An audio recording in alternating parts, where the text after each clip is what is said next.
The Milwaukee Admirals are on to the Central Division Finals to face division rivals, the Chicago Wolves. I'm Admirals reporter Nicole Sedevy, joined by Admirals radio announcer Aaron Sims. Aaron, thanks for joining me. It's my pleasure. Looking forward to the next round. Yeah, looking forward to the best-of-5 series again against the Chicago Wolves. Big divisional game. These games have tended to get chippy in the past. Do you expect a little more spice in this one, considering it's these two teams? I do a little bit, but not too much. It is playoff hockey. You're going to see more skill come out. There's going to be the effort, obviously. Effort and skill have to combine. Chicago has become a more skilled team over the last few weeks. They've added a couple of players to their lineup that have been in during every game in their first series against Rockford. So I expect it to be more skilled, but there's certainly going to be some pushing and shoving, a lot of stuff after the whistle. These teams have played each other 14 times in the regular season. They worked together last year. They know each other extremely well. So there's going to be that raggedness, that tiredness of seeing each other over and over. This time there's a little bit more on the line. A little bit more on the line for sure. That first game gets started on Saturday at Allstate Arena, a place that hasn't been too kind to the Admirals in the regular season. How do they get that road win? They're going to need one. Yeah, they are going to need a road win, obviously. A best-of-5 series, and the Admirals needed that against Manitoba in the first round with 2-3 in the same kind of setup this time, although it'll go 2-2-1.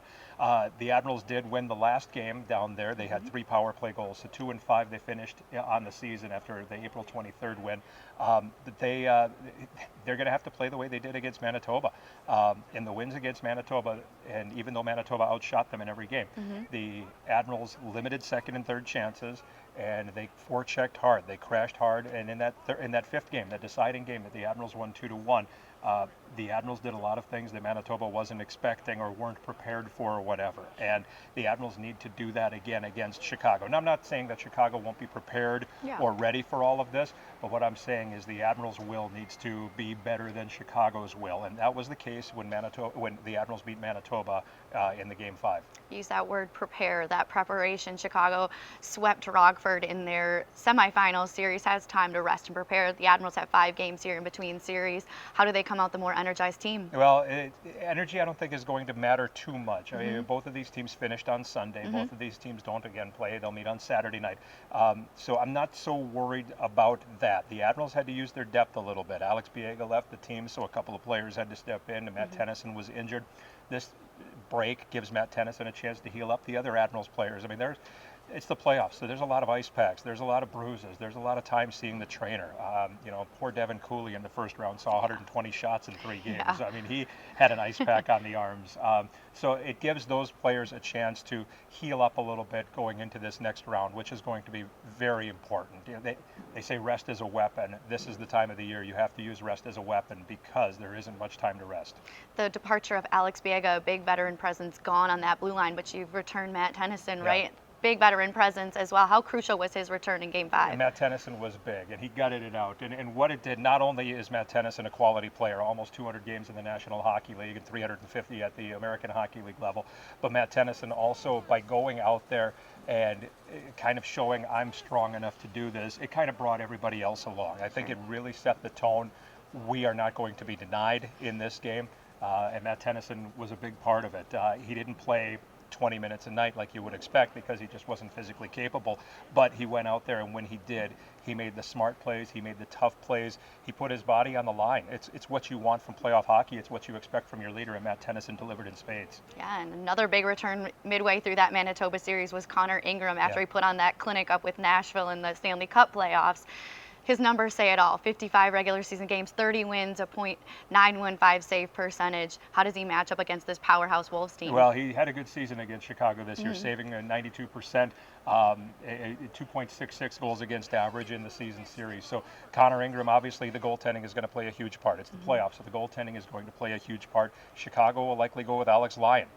Chicago was 5-0-1 with goaltenders named Eetu Mäkiniemi and Pyotr Kochetkov. Well, Mäkiniemi is hurt, and Kochetkov is in the National Hockey League because of injuries in Carolina. So the goaltenders who are remaining for Chicago had an 89% save percentage against Milwaukee.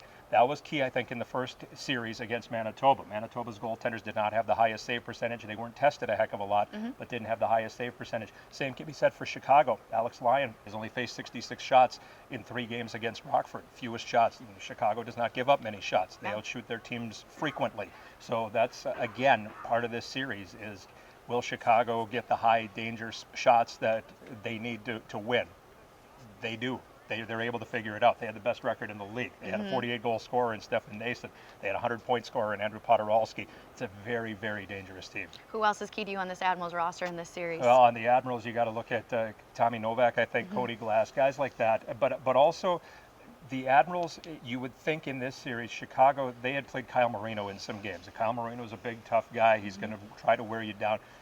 Kyle Marino's likely not going to see time in this series because it's the playoffs. You need some skill, you need some offense, all of that. And Kyle Marino's a guy, with no offense to him, but he does his role extremely well. But he's going to play 4 or 5 minutes a night. So they need a player to get out there and play.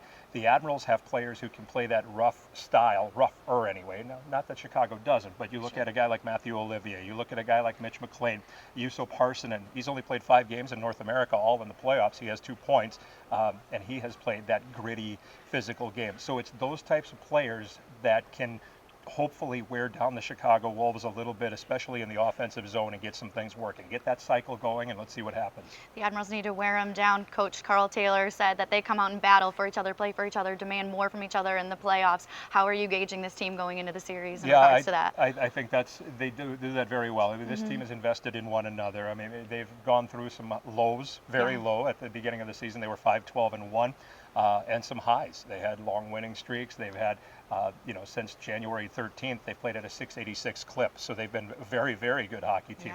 Yeah. So they've gone back and forth with each other all season long. It's a close-knit group. They've had some adversity. They've dealt with that adversity. I like the look of this Admirals team. If they got through that first-round series against Manitoba, I like what I see. I like what I saw in that series because there was a group of players that pulled together to win a series that may not have looked winnable. If you were just looking at shots on goal from the outside, you would say, how did Manitoba lose this series? Well, they lost it because the Admirals played together as a team and got their will to work for them. Absolutely. You knew I was going to do it too. What are your expectations? Admirals in what? Admirals in 3. Admirals in 3. Yeah, you know what? It's going to be a great series. The Admirals won 5 of the last 7 against Chicago this season. Again, only won 2 games in Chicago, but 2-5 down there against the Wolves, including the last game on April the 23rd. You got to again, it's if you're looking at the outside, Chicago's probably the favorite because they had the best record in the league. They finished first, all of this stuff. But, the Admirals proved against Manitoba that they're not going to be outworked. They're not going to give up. They're going to stick in to the end. Everybody's invested. Not saying Chicago isn't, because they are too. Yeah. These teams know each other extremely well. There's not going to be any surprises. I don't think even if coaches make in-game adjustments, I don't think there's going to be any surprises whatsoever. The coaches worked together last year in Chicago in that COVID season. So it's going to be a great series. I can't wait for it. I was excited for the first one, even more so for this one. Yeah, I can't wait as well. They get started on Saturday at Allstate Arena against the Chicago Wolves. You can catch it on the Big 920, right? That's correct. All right, Aaron, thanks so much. My pleasure, Nicole. Thank you.